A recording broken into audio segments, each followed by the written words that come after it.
존 비비어의 순종이라는 책을 혹시 읽어보셨습니까? 몇 년 전에 참 베스트셀러였죠. 그래서 많은 분들이 이 존 비비어의 순종이라는 책을 아마 대부분 읽어보셨을 겁니다. 근데 이 책을 읽으면서 실제로 나는 하나님 앞에 순종하는가 묻는다면 과연 나는 얼마나 순종할까요? 나는 그렇습니다. 순종하고 있습니다. 라고 대답할 수 있는 사람이 과연 얼마나 되겠습니까? 아마 그것에 자신있게 주님 저는 순종합니다. 라고 말할 수 있는 사람이 그렇게 많지는 않을 것 같습니다. 유기성 목사님은 이런 말씀을 하셨습니다. 무조건 순종하기까지는 아직 예수님과 동행하는 삶이 아니다. 무조건 순종하기는 삶이 없다면은 아직 예수님과 동행하는 삶이 아직 아니다라고 이야기를 하셨습니다. 그래서 우리가 자신의 생각과 자신의 뜻대로 결정할 때가 더 많고 하나님의 말씀에 순종하지 못할 때가 더 많다라고 얘기를 하죠. 그러면서 또 말씀이 만약 책에서 그런 얘기를 하죠. 99% 순종하고 1% 불순종했다면은 과연 이것을 순종으로 봐야 되냐 아니면 불순종으로 봐야 되냐 라고 했을 때 아무리 99% 순종했을지라도 1% 불순종했다면 이것은 불순종이다라고 이야기를 하죠. 더 나아가서 하나님께서 우리에게 어떤 말씀을 하셨는데 그것에 대해서 내가 고민을 하고 있다. 즉각적으로 내가 순종하지 않냐고 무엇인가 재고 있다라면 그것도 마찬가지 불순종이다라고 이야기를 하고 있습니다. 우리가 정말 하나님의 말씀에 순종하겠습니다. 정말 대답한다면은 우리가 99%가 아니라 100% 순종해야 될 것이고 그리고 인간적으로 재보는 것이 아니라 하나님 말씀하셨다면은 바로 즉각적으로 순종하시는 여러분이 되시길 주로 축복합니다. 블레셋과의 전쟁에서 지난 시간에 보면 언약궤가 빼앗겼습니다. 그로 인해서 하나님의 언약궤가 블레셋 땅에 가게 되었죠. 그래서 아스돗으로 가게 되었지만은 그 승리의 기쁨은 아주 잠시뿐이었습니다. 왜냐하면 하나님께서 블레셋 가운데 심판을 하셨죠. 그 심판으로 인해서 블레셋이 여호와의 언약궤를 아스돗, 가드, 에그론 이렇게 도시로 옮기게 됩니다. 그럼에도 불구하고 여전히 하나님의 심판이 멈추지 않죠. 그래서 독종에 많은 사람들이 걸려 죽었고 그들의 사무침이 그들의 부르짖음이 하늘에 사무쳤다라고 성경은 기록하고 있습니다. 그래서 그들은 언약궤가 너무 무서운 나머지 어떻게 합니까?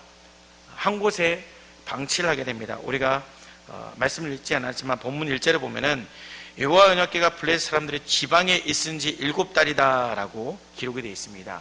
지방에 있은 지 여기 본문에는 지방이라고 되어 있는데 밑에 각주에 보면은 초장이라고 써 있습니다. 제 성경에는 초장이라고 써 있는데 한마디로 이들은 어떤 도시에 언약궤를 놔둔 것이 아니라 아무도 없는 들판에 언약궤를 던져놓은 것입니다. 그 누구도 언약궤를 손대지 못하게끔 두려우니까 하나님이 또 심판하실까 두려워서 도시 가운데 두지 못하고 다들 또한 언약궤가 오는 것을 두려워했거든요. 그렇다 보니 초장에 빈들에 던져놓은 것입니다. 그러나 언제까지 이곳에 언약궤를 둘 수 없지 않습니까? 그래서 이 언약궤를 어떻게 해야 되느냐? 앞에 5장 11절에도 말하기를 있던 곳으로 돌려보내자라고 그들이 이야기를 했습니다. 회의를 했죠.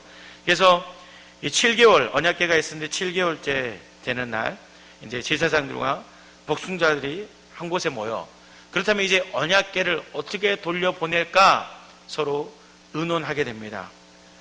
그러면서 우선 그들은 여호와 앞에 속건제를 드리자라고 이야기하죠. 이것은 마치 그들이 신앙심을 가지고 있는 것처럼 보이지만 결코 그런 것이 아니라 그들이 평상시에 했던 것처럼 그들이 섬기는 신들이 노했을 때 제사를 드렸던 것처럼 마찬가지 지금 여호와가 노를 하였기에 우리에게 심판하셨으므로 이 노를 풀어주자라는 의미로서 속건제를 드리자는 것입니다. 그리고 난 다음에 이 제사를 드리고 난 다음에 어떻게 언약궤를 돌려보낼 것인가 그 구체적인 방법이 오늘 말씀부터 이제 등장하는 것입니다. 7절에 보면은 먼저 새 수레를 만들자고 합니다.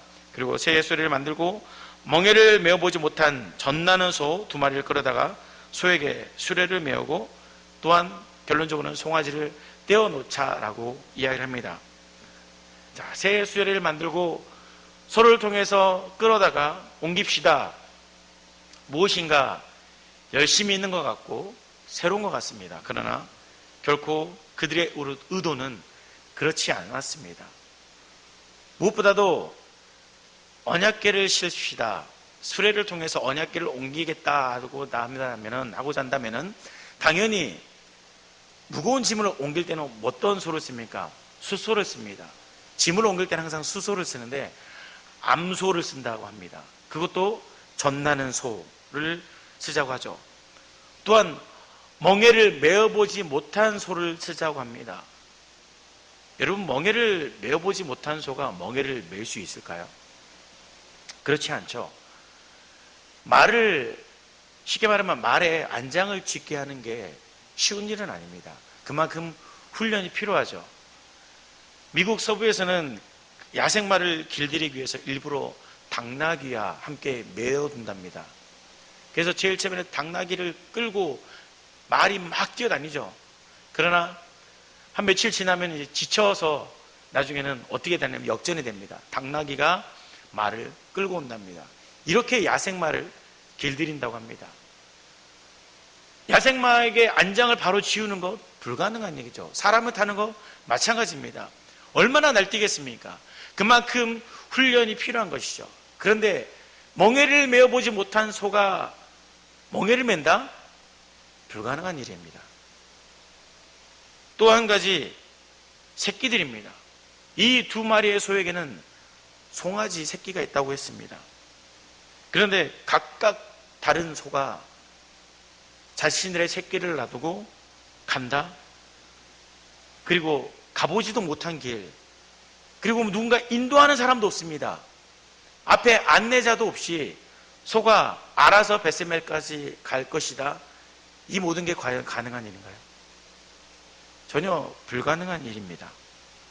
그런데 왜 블레셋 사람들은 왜 이런 불가능한 방법을 택했을까요? 왜 말도 안 되는 방법을 택해서 이 언약궤를 이스라엘로 돌려보내려고 했을까요? 그것은 9절 말씀에 있습니다. 9절 말씀에 보면 후렴부분에 뭐라고 얘기하냐면, 보고 있다가 만일 궤가 그 본지역 길로 올라가서 벳세메스로 가면 이 큰 재앙은 그가 우리에게 내린 것이요, 그렇지 아니하면 우리를 친 것이 그의 손이 아니요 우연히 당한 것이다 라고 이야기를 합니다.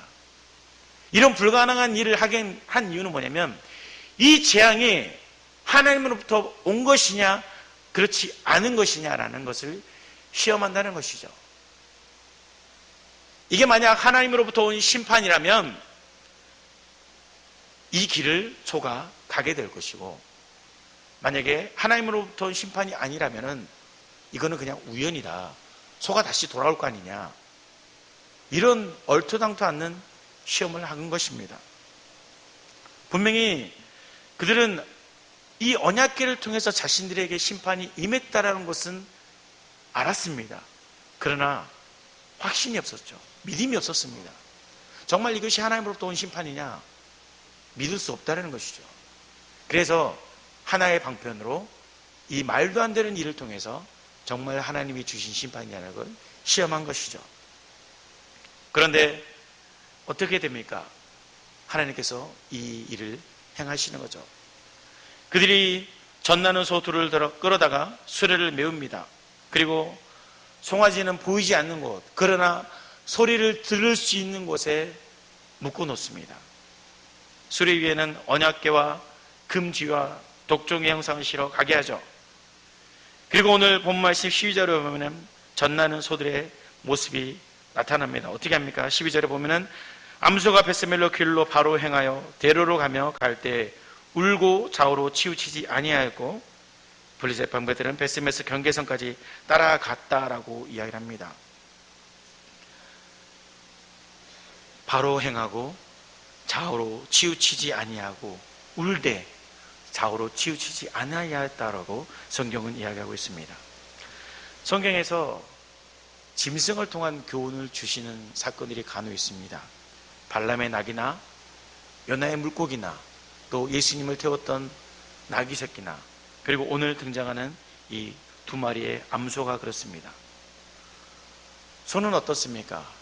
우직하게 자신의 일을 하는, 주인의 말에 순종하는 그런 대표적인 동물로 소가 있습니다. 그래서 사람과의 교감을 하는 동물 중에 몇 안 되는 동물이 바로 이 소입니다. 그래서 도살장에 끌려갈 때 그 눈물 흘리는 그 모습, 그러면서도 주인에 대한 충성스러움을 가지고 있는 것이 바로 소의 모습입니다. 이사야 1장 3절에도 하나님께서 말씀하시기를 소도 그 주인을 안다라고 이야기를 했습니다. 그만큼 소는 충성스러움의 동물이었습니다. 먼저 이 소들이 어떻습니까? 첫 번째로는 울면서 그들의 갈 길을 갑니다. 12절에 소가 울었다고 하죠. 하나님의 법궤를 벳세메스로 끌고 가는데 이 두 마리의 속에는 똑같이 젖먹이는 새끼 송아지가 있었습니다. 사람들이 강제로 떨어뜨리죠. 그러면서 소리를 들을 수 있는 곳에 송아지를 메워두었습니다. 짐승이나 사람이나 자식에 대한 모성애는 똑같습니다. 짐승도 보이진 않지만 모성애가 있습니다, 분명히. 예전에 제가 어떤 다큐멘터리를 보았는데 거미가 등장했습니다. 염난거미라고 거미였습니다. 근데 이 염난거미는 어떤 일을 하냐면 알을 품고 집을 짓습니다. 그리고 그 집에서 한 발자국도 나가지 않습니다. 새끼들이 완전히 부화해서 나갈 때까지, 성장해서 나갈 때까지 그 안에 사는 것이죠. 근데 새끼들이 배가 고프잖아요. 부화를 한 다음에 먹을 것이 없잖아요. 무엇이 먹을 거냐면 어미를 먹습니다. 자신의 살을 다 내어주는 거죠. 그러면서 결국 그 어미 거미는 죽고 새끼들은 살아나가서 나가는 게 바로 그 다큐멘터리에서 보았던 장면이었습니다. 모성애가 없다면 어떻게 자식에게 자신의 살을 주겠습니까? 또한 2014년도에 미국에서 문어 한 마리를 연구한 적이 있습니다. 심해 문어. 4년 동안 이 문어를 연구했는데 어떤 일이 있었냐면은 그 문어에게는 알이 있었는데 18번이나 같은 곳에 그 문어를 보러 갔습니다. 그런데 갈 때마다 그 문어는 그대로 있었고 점점 야위였으며 색깔이 변했답니다. 그러니까 한마디로 그 알을 품기 위해서 4년 반 동안, 4년이 넘도록 그 문어는 한 곳에서 가만히 있었다는 것이죠. 심지어 어떤 스쿠버 다이버가 문어를 잡아서 끄집어내는데 안 끌려 나오는 겁니다. 그래서 다리를 하나씩 잘렸답니다. 그런데도 안 끌려 나오는 것이, 도망도 안 가고 다 잘라난 다음에 끄집어내니까 어떤 일이 있었냐? 그 문어 있는 곳에 알이 있었다는 것이죠. 그러니까 자신의 새끼를 위해서 지키고 싶어 하는 것이 사람이나 짐승이나 매 한 가지다라는 것이죠. 그러면 이 소는 어떨까요? 자신에게 새끼가 있습니다. 젖먹이는 새끼입니다. 아직 자신에게는 젖이 있는 거죠. 불어 있는 겁니다. 그런데 소가 자신의 새끼가 우는 소리를 듣고 있습니다. 그렇다면 짐승이라면 어떻게 할까요? 짐승이라면 당연히 아무리 멍에를 지운다고 하고 앞에서 끌어당길다고 할지라도 자신의 새끼의 울음소리에 반응할 수밖에 없는 것이죠. 본능적으로 소는 자신의 새끼에 가가지고 젖을 먹여야 됩니다. 그런데 어떤 일이 벌어집니까? 목소리는 들립니다. 엄마를 찾는 그 새끼의 울음소리가 들림에도 불구하고 이 소가 어떻습니까? 울면서 돌아가지를 않습니다. 눈물을 흘리는 거죠. 얼마나 그 눈물이 처절했을까요? 소가 눈물을 흘리는 거 보신 적 있나요? 막 엄청 큰 닭똥 같은 눈물을 막 흘리는데 이 소도 아마 그러지 않았을까요? 엉엉 울면서 가고 싶으나 가지 못하는 이 소의 심정을 한번 상상해 보시기 바랍니다. 그리고 그 가는 길이 얼마나 두렵겠습니까? 한 번도 가보지 못한 곳. 그런 상황에 처함에도 두려워 떨면서 울면서도 불구하고 이 소는 뒤를 돌아보지 않습니다. 그리고 이 소가 어땠다고 합니까? 바로 대로로 행했다고 합니다. 좌우로 치우치지 아니하고 곧바로 길을 갔다고 이야기하죠. 자신이 가야 할 곳 벳세메스, 그곳을 향해서 가는데 여기도 저기도 아닌 직진해서 가는 그 모습을 볼 수 있습니다. 마치 각본에 짜듯이 아무렇지 않게 걸어가는 소의 모습을 볼 수 있는 것이죠.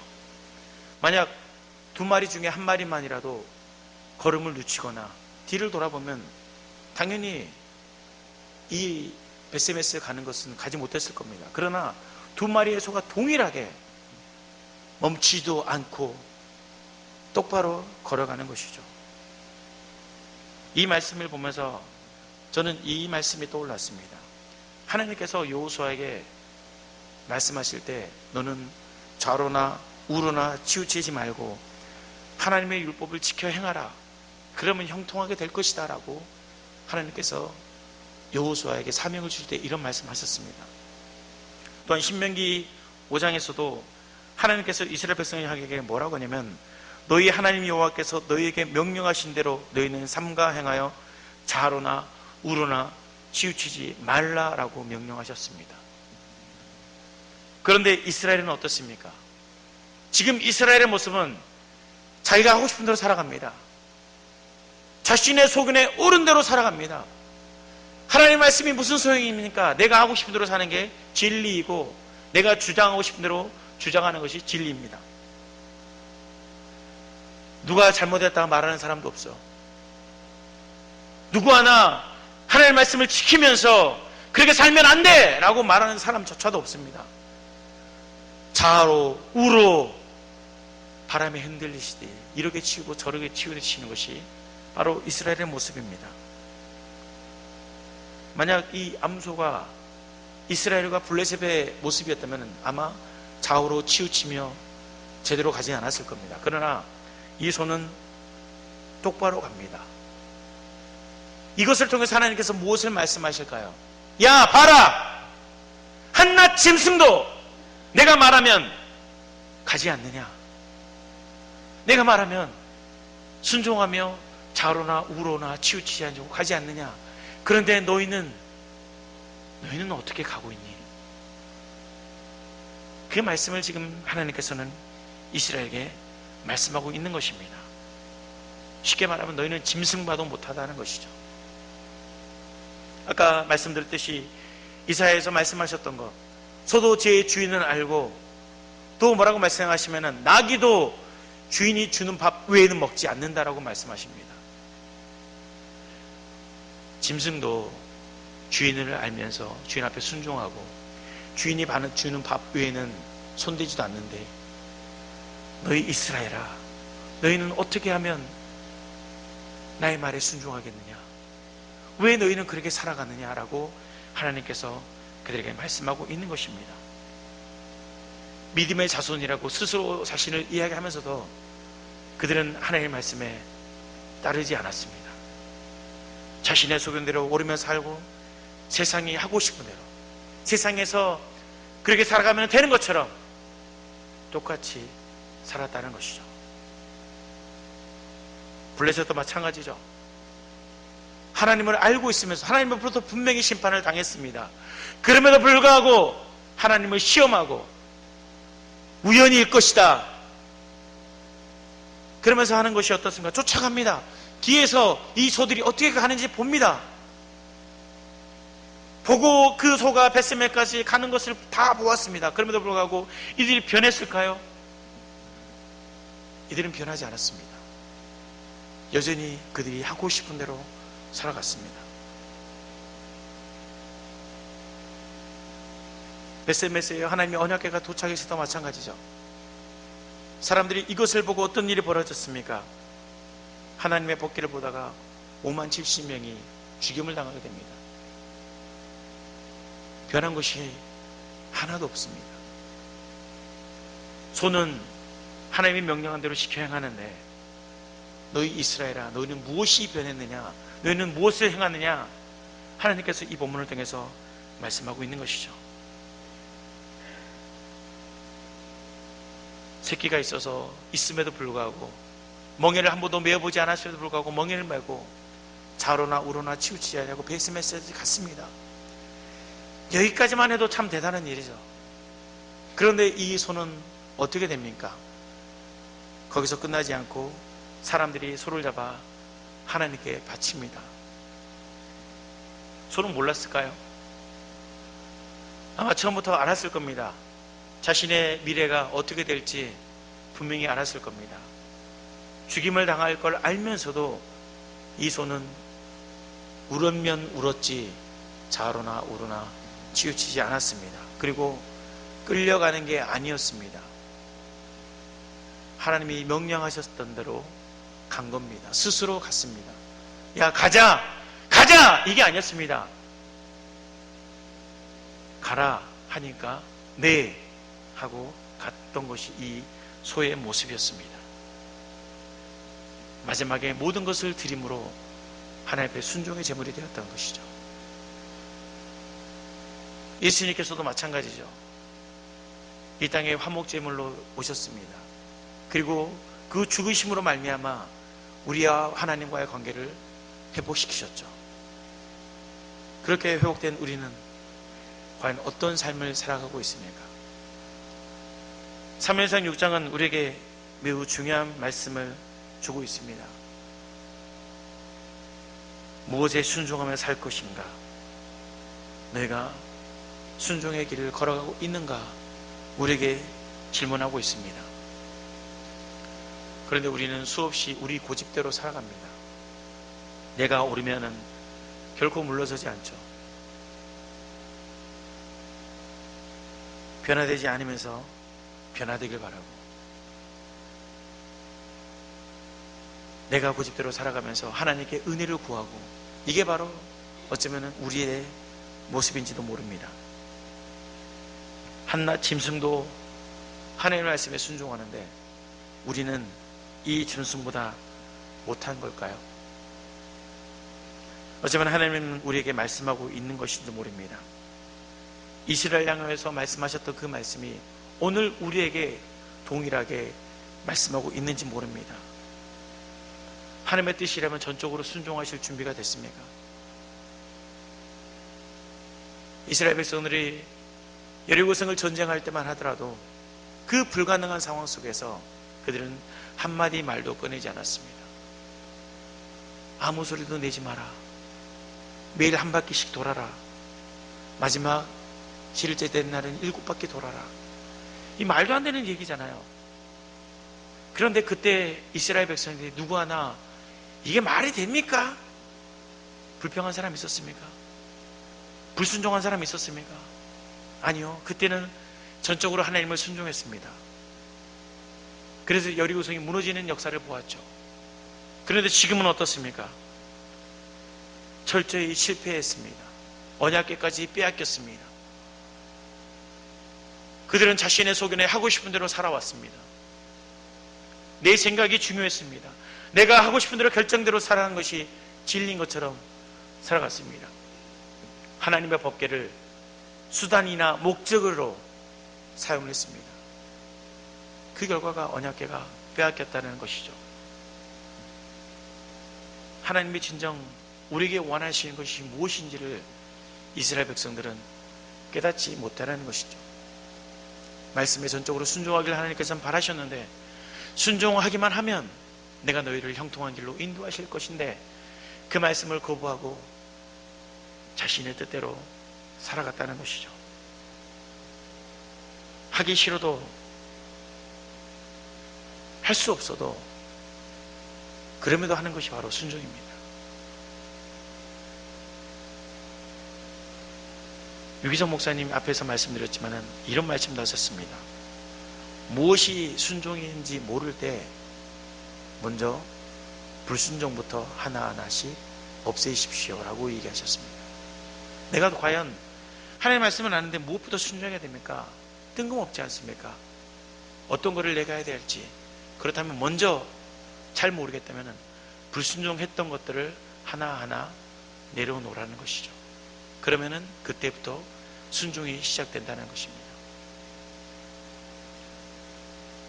미스바의 회개운동은 이제 나중에 보면 보겠지만은 그들이 가지고 있던 우상을 먼저 버림으로 시작이 되었습니다. 자신들이 가지고 있었던 불순종의 가장 큰 것이 무엇이었습니까?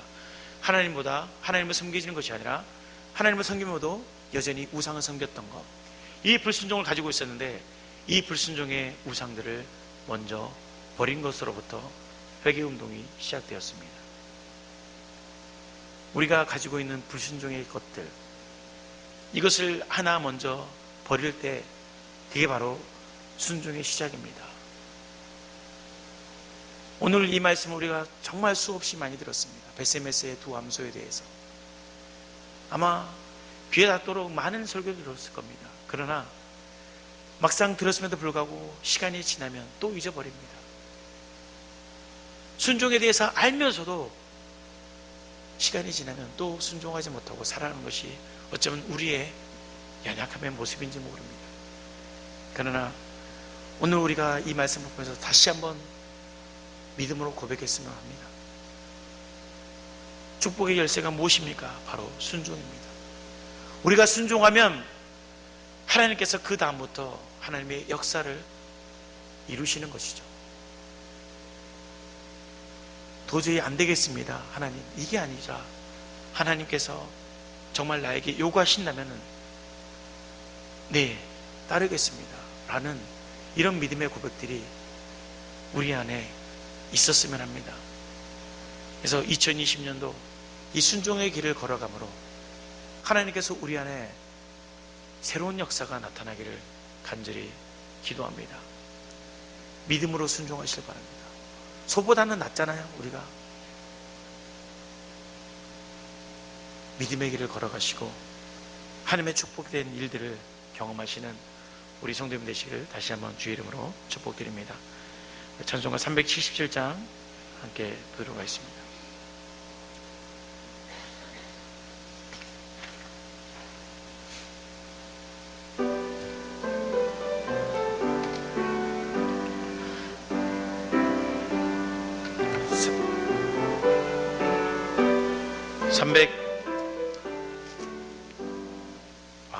죄송합니다.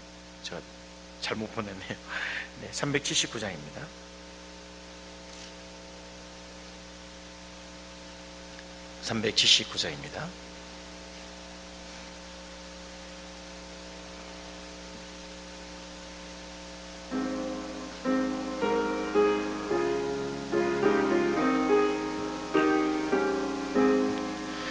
내 갈 길 멀고 밤은 깊은데 빛 대신 주 저 본향 집을 향해 가는 길 비추소서. 내 가는 길 달지 못하나 한 걸음씩 늘 인도하소서. 이전에 방탕하게 지낼 때 교만하여 맘대로 고집하던 이제임 사소서. 내 지은 죄 다 기억 마시고 주 뜻대로 늘 주장하소서. 이전에 나를 인도하신 주 장래에도 내 앞에 험산 줄령 만날 때 도우소서. 밤 지나고 저 밝은 아침에 기쁨으로 내 주를 만나리.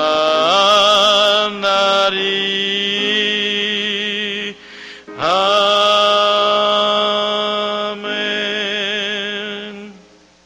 교회 소식 알려드리겠습니다. 돌아오는 주일 오후 예배는